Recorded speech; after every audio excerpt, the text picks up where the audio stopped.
छत्रपती शिवाजी महाराज घटनेचे शिल्पकार परमपूज्य बोधिसत्व डॉक्टर बाबासाहेब आंबेडकर, साहित्यरत्न अण्णाभाऊ साठे, थोर क्रांतिकारक बिरसा मुंडा, या हिंदुस्थानात जन्माला आलेल्या सर्व थोर महापुरुषांना विनम्र अभिवादन करतो। तुमचं आमचं सर्वांचं लाडकं दैवत हिंदुहृदय सम्राट शिवसेना प्रमुख माननीय बाळासाहेब ठाकरे आणि ज्या माणसानं या महाराष्ट्रामध्ये क्रांती घडवली, ते स्वतः ऑटो चालवत शिवसैनिक म्हणून नावारूपाला आले आणि आपल्या कष्टाच्या जोरावर कष्टकऱ्यांच्या काम करून ज्यांनी महाराष्ट्राचं मुख्यमंत्री पद गाठलं, असे सर्वसामान्याचे कष्टकऱ्यांचे आमच्या लाडक्या बहिणीचे माजी मुख्यमंत्री आमचे नेते माननीय एकनाथ शिंदे साहेब,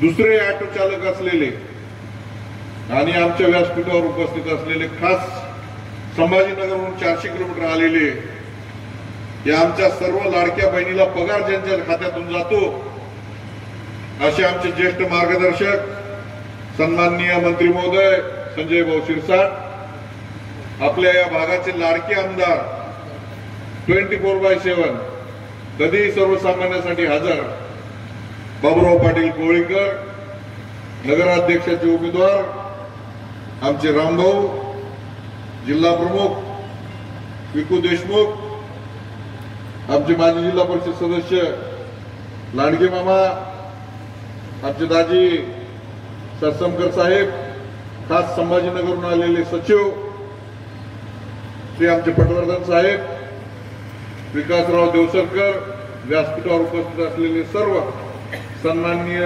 उमेदवार मंडळी, पुढे उपस्थित असलेल्या सर्व लाडक्या बहिणी भावांनो, सर्वप्रथम आपल्याला मानाचा जय महाराष्ट्र।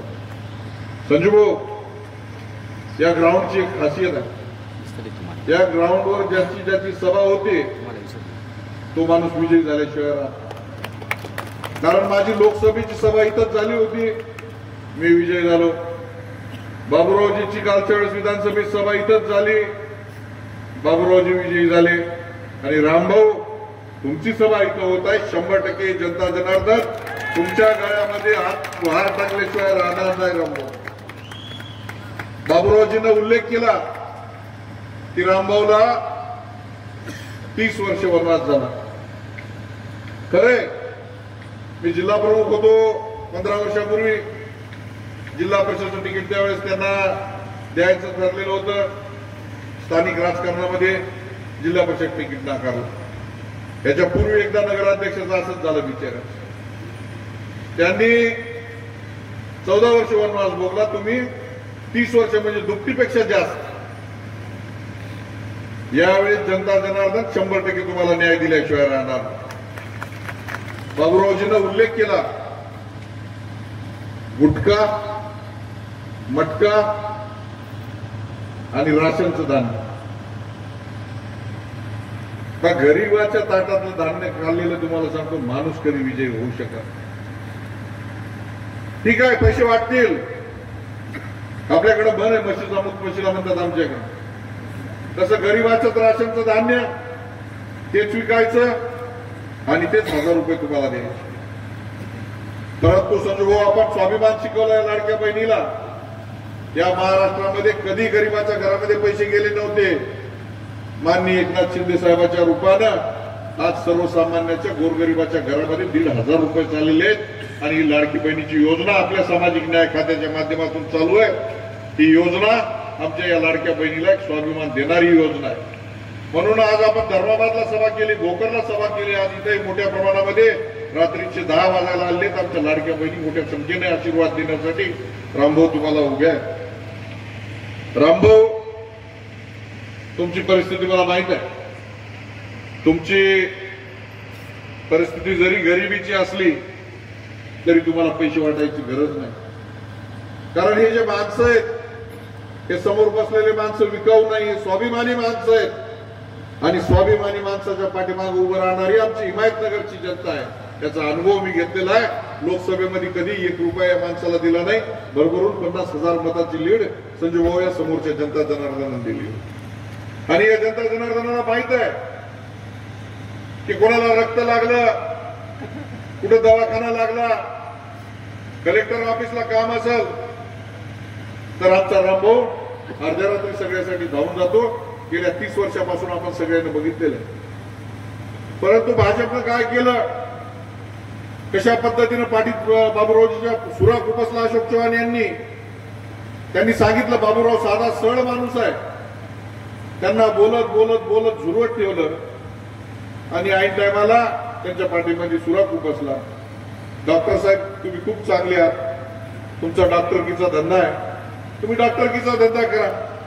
परंतु ऐन वेळेला अशोक चव्हाण म्हणतात म्हणून आपण यायचं, निवडणुकीला उभं राहायचं, पैशाच्या जोरावरती निवडणूक लढवायची, याच्यामध्ये सर्वसामान्य कार्यकर्त्याचा बळी जाता कामा नये बांधवांनो. ही तुम्हाला विनंती आहे.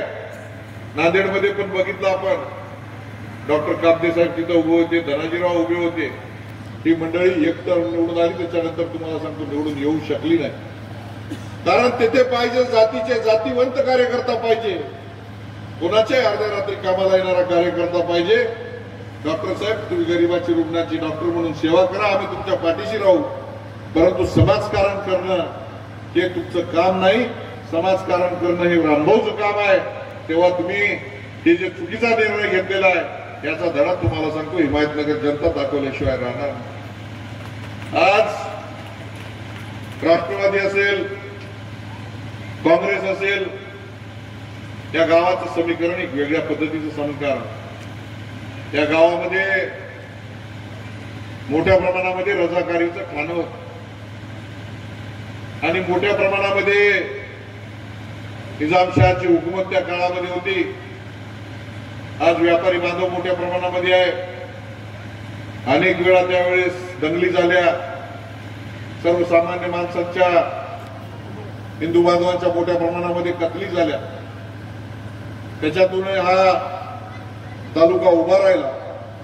अनेक हुतात्म्यांनी, अनेक स्वातंत्र्य सैनिकांनी, आजूबाजूच्या लोकांनी बलिदान दिलं आणि आज तीच परिस्थिती आज या शहराच्या आजूबाजूला तयार होत आहे. पलीकडून येत असताना मोठा मदरसा उभा राहताना सत्संग साहेब बघितलं आपले.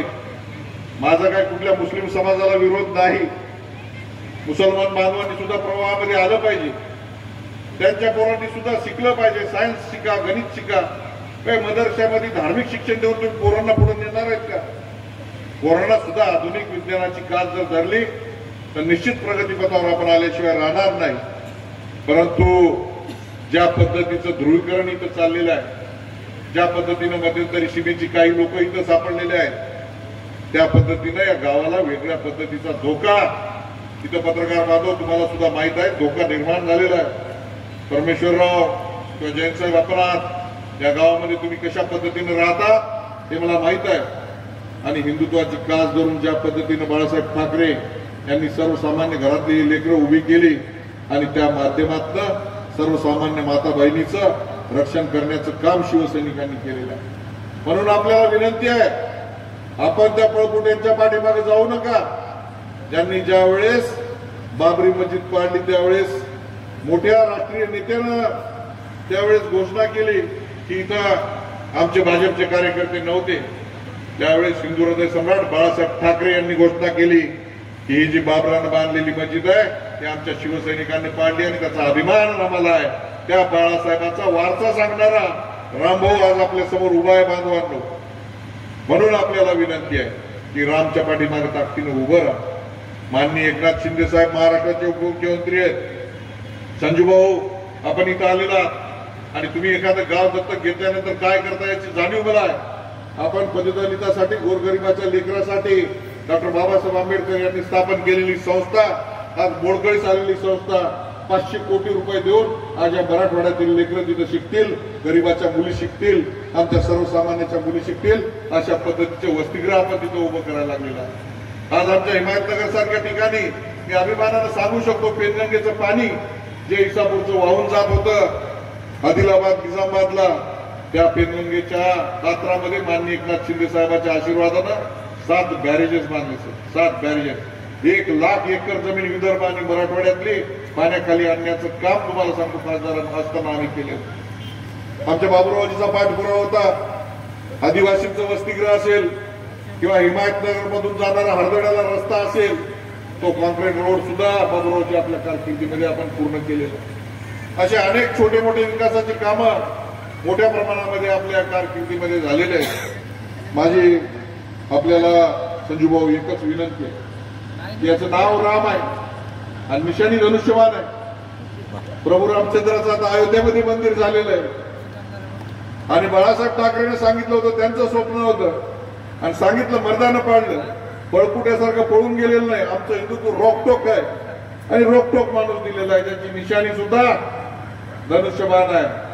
म्हणून या गरिबांच्या गावातल्या राशनचं धान्य करणारा, गरिबाच्या ताटातलं अन्न खाणारा, गुत्तेदारीमध्ये डुप्लिकेट काम करून पैसे खाणारा, गोरगरिबांच्या पोरांना मटक्याचं व्यसन लावणारा, गरिबाच्या पोरांना गुटख्याचं व्यसन लावणारा हा रामभाऊ तुमच्या धनुष्यबाण निशाणीने याचा वध करा आणि छत्रपती शिवरायांचा भगवा फडकवा.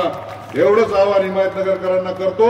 त्या हिमायतनगरचा चेहरा आमचे बाबुरावजी आणि रामभाऊ दोघ जण बदलल्याशिवाय राहणार नाही, एवढा विश्वास या प्रसंगी मी व्यक्त करतो. कारण बाबुरावजीला निवडून वर्षही झालं नाही अजून, तोपर्यंतच त्याची परीक्षा घ्यायला लागली.